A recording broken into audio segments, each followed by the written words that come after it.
जय जगन्नाथ वंदे मातरम प्रसंगटी आज आपण मान पाखरे रखिबो। कहा जाइथिला अनेक कला कारखाना रे भारत रे ब्लास्ट हबो।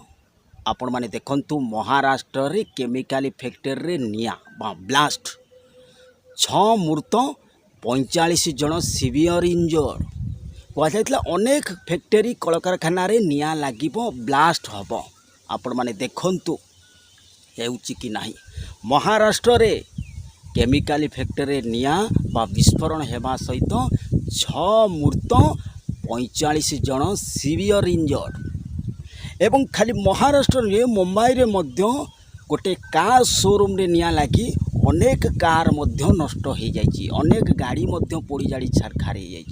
कहा जाइथिला अकस्मात निया लागिबो, अकस्मात ब्लास्टिंग हेबो। ये कंटिन्यू कला कारखाना रे ब्लास्टिंग चलिबो जून 30 तारीख पर्यंत, जून 30 2024 पर्यंत कंटिन्यूअसली ये बलवत्तर रहिबो। आउ अनेक जगार टेररिस्ट अटैक आपण माने देखा पाइबे। आ खूब शीघ्र ताइवान चीन मध्य युद्ध आरंभ हो कहा जाइथिला ना आउ एक वार फ्रंट खोलिबो एवं चीन ताइवान मध्य युद्ध आरंभ हो। आ जो माने कहउचंती न्यूक्लियर वार हो, न्यूक्लियर वार संभावना वर्तमान नाही, परमाणु युद्ध वर्तमान हेबनी। आ Bharat LOC line of control for LOC उपरे चीन किछि भी गड़बड़ करि पारे, अथच बॉर्डर रिलेटेड अथच युद्ध भली परिस्थिति भारत रे मध्य उपजी पारे, किंतु युद्ध हेबो नाही। किंतु युद्ध भली परिस्थिति माने कोन ना सीमा विवाद मध्य देखा दे पारे। भारत सीमा रे जो बॉर्डर रिलेटेड घटना आपण माने सुनिबा को पाइबे, बा बॉर्डर रे किछि हलचल घटना आपण माने सुनिबा को पाइबे। अथच जेमती हमर चीन सैन्य आम बॉर्डर भितर को पशि आसुचंदी, से भली एमती घटना किछि लद्दाख उपर मध्य घटी पारे। कारण से लद्दाख को दाबी करूछि ना मोर बोली, किंतु ए भली बॉर्डर रिलेटेड, किंतु युद्ध नुहे। आपण माने को पूरा क्लियर कहूँ, युद्ध नुहे, बॉर्डर रिलेटेड घटना आपण माने सुनिबा को पाइबे। प्रसंगटी रखिछु बात्या। बंगोपसागर बात्या जो आसुछि यह गोटे साधारण बात्या हेबो नाही। आपण मानकु कहि रखुछु यह सीवियर साइक्लोनिक स्टॉर्म हेबो एवं परवर्ती स्टेप रे वेरी सीवियर साइक्लोनिक स्टॉर्म हेबो एवं एक्सट्रीमली सीवियर साइक्लोनिक स्टॉर्म मध्य बनिबो बा अत्यंत भीषण चक्रवाती रे परिणत हेबो। आपण देखिबे 25 एवं 26 काफी इंटेंसिफाई हेबो एवं रैपिडली इंटेंसिफाई करिवो।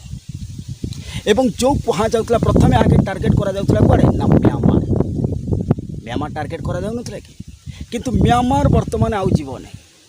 कहा जाउछि वर्तमान बांग्लादेश पश्चिमबंगी बात्या जीव नाही बा लैंडफॉल करबनी। बांग्लादेश पश्चिमबंगरू आपण देखिबे से दिग बदलाइबो, अथच रिकर्व करबा को चेष्टा करिवो। एहा उत्तर ओडिशा उपकूल देई छत्तीसगढ़ झारखंड पळाइबो, ताद्वारा उत्तर ओडिशा रे मध्य पड़िबो।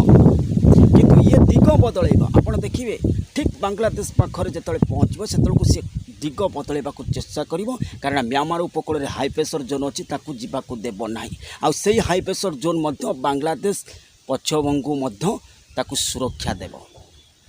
आपण मान लिख रखो, किंतु यहाँ टिके उत्तर ओडिशा को सेटू रिकवर करी उत्तर ओडिशा को टच करी झारखंड एवं छत्तीसगढ़ आड़ को जीव। ए बात्याटी ओडिशा उपकूल रे केते प्रभाव पड़िबो, कौन करिवो सेटा आईएमडी मध्य डिक्लेयर करि पारिबो।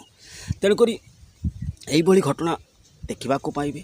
आपण माने अकस्मात टेररिस्ट अटैक प्रति सावधान रहिबे। अकस्मात बन्या बात्या हेबो, अकस्मात फ्लड सिचुएशन आपण माने कहि रखिछु। एभली घटना आपण माने निश्चित देखिबा को पाइबे। ब्लास्टिंग आपण माने आगुर कहछु, ब्लास्ट विभिन्न कला कारखाना रे ब्लास्ट, टेररिस्ट अटैक, भूकंप मध्य आसी पारे। आपण माने लेखि रखतु जून 30 पर्यंत। एवं आउरी गोटे कथा रखि दउछु, राजनीतिक अस्थिरता हेबो, अथच विभिन्न खाद्य जिनस सब दर दाम एते मात्रा रे वृद्धि पाइबो इलेक्शन परे, जद्वारा लोक राजरास्ता को मध्य ओलेबे। अनेक जगह आपण देखिबे कृषक आंदोलन जोर धरिबो। मेरु जून मास भितर आपण देखिबे कृषक आंदोलन। आपण देखंतु पुरी पिपुली रे किमिति राजनीतिक हिंसा आरंभ हो जाइछि, तादरे केते जर इंजर्ड होइकि मेडिकल मध्य अनेक जगह रे हिंसा देखा देबो। राजनीति शांति श्रृंखला रे कोनोसी जगह रे इलेक्शन टी हेई पारिबो नाही। जय जगन्नाथ वंदे मातरम।